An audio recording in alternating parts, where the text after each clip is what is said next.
19वीं सेंचुरी के आखिर में वीवर्स और आर्टिशंस के सामने एक और समस्या आ गई।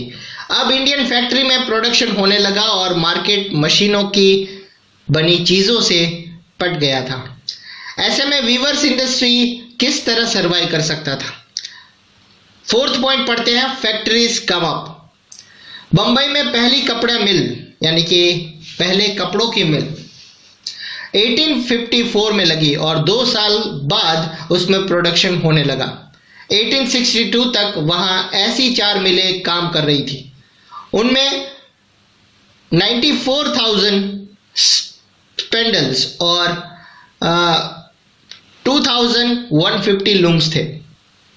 उसी समय बंगाल में जूट मिलें खुलने लगी। वहां देश की पहली जूट मिल 1855 में और दूसरी 7 साल बाद 1862 में चालू हुई। नॉर्थ इंडिया में एल्गिन मिल 1860 के दशक में कानपुर में खुली। इसके साल भर बाद अहमदाबाद की पहली कपड़ा मिल भी चालू हो गई। 1874 में मद्रास में भी पहली स्पिनिंग और वीविंग मिल खुल गई थी। ये इंडस्ट्री कौन लगा रहा था?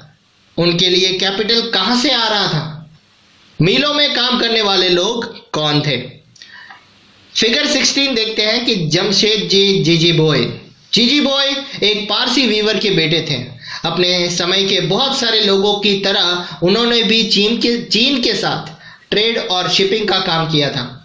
उनके पास जहाजों का एक विशाल बेड़ा था। अंग्रेज और अमेरिकी जहाज कंपनियों के साथ कंपटीशन के कारण 1850 के दशक तक उन्हें सारे जहाज बेचने पड़े। 4.1 पढ़ते हैं, द अर्ली एंटरप्रेन्योर्स। देश के विभिन्न भागों से तरह तरह के लोग इंडस्ट्री लगा रहे थे। आइए देखें कि ये लोग कौन थे। बहुत सारे बिजनेस ग्रुप की हिस्ट्री चीन के साथ ट्रेड के जमाने से चला आ रहा था, जैसा कि पिछले साल की किताब में आपने पढ़ा था। 18वीं सेंचुरी के आखिर से ही अंग्रेज इंडियन अफीम यानी कि ओपियम का चीन को एक्सपोर्ट करने लगे थे। उसके बदले में वो चीन से चाय यानी कि टी खरीदते थे जो इंग्लैंड जाती थी। इस तरह ट्रेड में बहुत सारे इंडियन कारोबारी सहायक की हैसियत में पहुंच गए थे। वे पैसा अवेलेबल कराते थे, सप्लाई सुनिश्चित करते थे और माल को जहाजों में लाद कर रवाना भी करते थे। ट्रेड में पैसा कमाने के बाद उनमें से कुछ व्यवसायी इंडिया में इंडस्ट्रियल एंटरप्राइज स्थापित करना चाहते थे। बंगाल में द्वारकानाथ टैगोर ने चीन के साथ ट्रेड में खूब पैसा कमाया और वो इंडस्ट्री में इन्वेस्ट करने लगे। 1830 और 40 के दशक में उन्होंने 6 जॉइंट स्टॉक कंपनियां लगा ली थी। 1840 के दशक में आए व्यापक व्यावसायिक संकटों में औरों के साथ साथ टैगोर के एंटरप्राइज भी बैठ गई। लेकिन 19वीं सेंचुरी में चीन के साथ ट्रेड करने वाले बहुत सारे बिजनेसमैन सफल इंडस्ट्रियलिस्ट भी साबित हुए। बंबई में डीनसो पेटिट और आगे चलकर देश में विशाल इंडस्ट्रियल साम्राज्य स्थापित करने वाले जमशेद जी नुसरवान जी टाटा जैसे पारसियों ने आंशिक रूप से चीन को एक्सपोर्ट करके और आंशिक रूप से इंग्लैंड को रॉ कॉटन एक्सपोर्ट करके खूब पैसा कमा लिया था। 1970 में कलकत्ता में देश की पहली जूट मिल लगाने वाले मारवाड़ी बिजनेसमैन सेठ हुकुमचंद ने भी चीन के साथ ट्रेड किया था। ये काम प्रसिद्ध बहुत ही फेमस इंडस्ट्रियलिस्ट जीडी बिरला के पिता और दादा ने भी किया था। फिगर 17 देखते हैं, द्वारकानाथ टैगोर का विश्वास था कि इंडिया वेस्टर्नाइजेशन और इंडस्ट्रियलाइजेशन के रास्ते पर चलकर ही डेवलपमेंट कर सकता है। उन्होंने shipping, ship building, mining, banking, plantation और इंश्योरेंस में इन्वेस्ट किया था। कैपिटल इकट्ठा करने के लिए दूसरे ट्रेड नेटवर्क का सहारा लिया गया।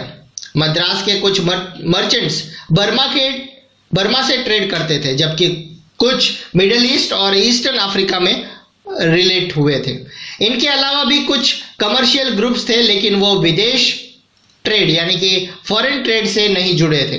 वो इंडिया में ही ट्रेड करते थे। वे एक जगह से दूसरी जगह माल ले जाते थे और सूद पर, इंटरेस्ट पर पैसा चलाते थे। एक शहर से दूसरे शहर में पैसा पहुंचाते थे और व्यापारियों को पैसा देते थे।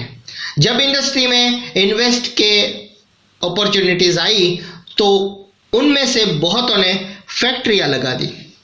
जैसे इंडियन ट्रेड पर कॉलोनियल शिकंजा कसता गया, वैसे वैसे इंडियन व्यवसायियों यानी कि बिजनेसमैन के लिए जगह सिकुड़ती गई। उन्हें अपना तैयार माल यूरोप में बेचने से रोक दिया गया। अब वो मुख्य रूप से रॉ मटेरियल और अनाज, कच्ची कॉटन, अफीम, गेहूं और इंडिगो यानी कि नील का ही एक्सपोर्ट कर सकते थे, जिनकी अंग्रेजों को कोई जरूरत नहीं थी। धीरे धीरे उन्हें शिपिंग ट्रेड से भी बाहर धकेल दिया गया। फिगर 18 में देखते हैं कि पार्टनर्स की टोली JN Tata, RD Tata, sir RJ Tata और sir DJ Tata.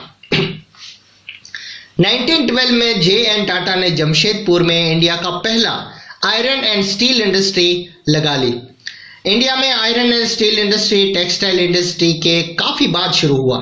Colonial India में इंडस्ट्रियल मशीनरी, रेलवे और लोकोमोटिव्स का ज्यादातर इंपोर्ट ही किया जाता था, इसलिए इंडिपेंडेंस मिलने तक भारी इंडस्ट्री कोई खास आगे नहीं बढ़ सकती थी।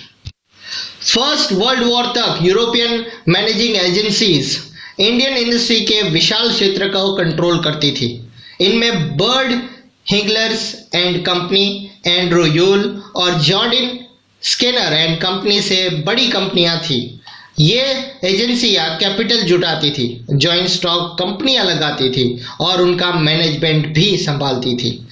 ज्यादातर मामलों में इंडियन फाइनेंसर कैपिटल अवेलेबल करवाते थे, जबकि इन्वेस्टमेंट और ट्रेड से रिलेटेड फैसले यूरोपियन एजेंसीज लेती थी। यूरोपियन व्यापारी इंडस्ट्रियलिस्ट के अपने चैम्बर ऑफ कॉमर्स थे, जिनमें इंडियन व्यवसायी यानी कि बिजनेसमैन को शामिल नहीं किया जाता था। तो where did the workers come from, यानी कि वर्कर्स तो फिर कहां से आए? फैक्ट्रीज शुरू होगी तो मजदूर भी होंगे। फैक्ट्रीज के एक्सपेंशन से मजदूरों की मांग बढ़ने लगी। 1901 में इंडियन फैक्ट्रीज में 5,84,000 वर्कर्स काम करते थे और 1946 तक ये संख्या बढ़कर 24,36,000 हो चुकी थी। ये वर्कर कहां से आए? ज्यादातर इंडस्ट्रियल इलाकों में वर्कर आसपास के डिस्ट्रिक्ट से आते थे। जिन किसानों, आर्टिसंस को गांव में काम नहीं मिलता था, वे इंडस्ट्रियल सेंटर्स में की तरफ वो जाने लगते थे। 1911 में बॉम्बे कॉटन इंडस्ट्री में काम करने वाले 50% से भी ज्यादा वर्कर पास के रत्नागिरी डिस्ट्रिक्ट से आए हुए थे। कानपुर की मिलों में काम करने वाले ज्यादातर कानपुर जिले के गांवों से आते थे। मिल मजदूरी बीच बीच में जो मिल मजदूरी करने वाले जो मजदूर थे वो बीच बीच में अपने गांव जाते रहते थे। वो फसलों की कटाई और फेस्टिवल के टाइम गांव लौट जाते थे।